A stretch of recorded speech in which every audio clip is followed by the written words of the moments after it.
Welcome. In front of me is a OPPO A5 from 2020, and today I will show you how to change the language of the device.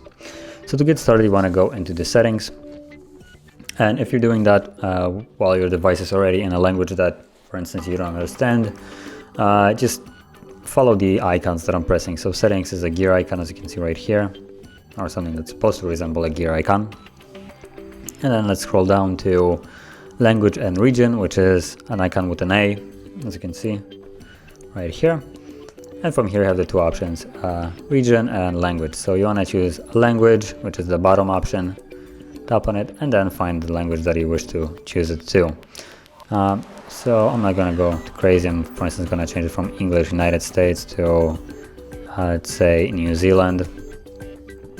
Tap on done, and yep, change. And now for some reason, to change the language, if you have some kind of pattern set, you need to confirm it for unknown reason, really. I mean, it's not like you're breaching some kind of data here, so that's kind of weird, but yeah, there we go. So as you can see now, the language has been changed to English New Zealand. Now the language is still English, but as you can see, the other part is changed. So that is how you would normally change the language. And yeah, if you found this video helpful, don't forget to hit like, subscribe, and thanks for watching.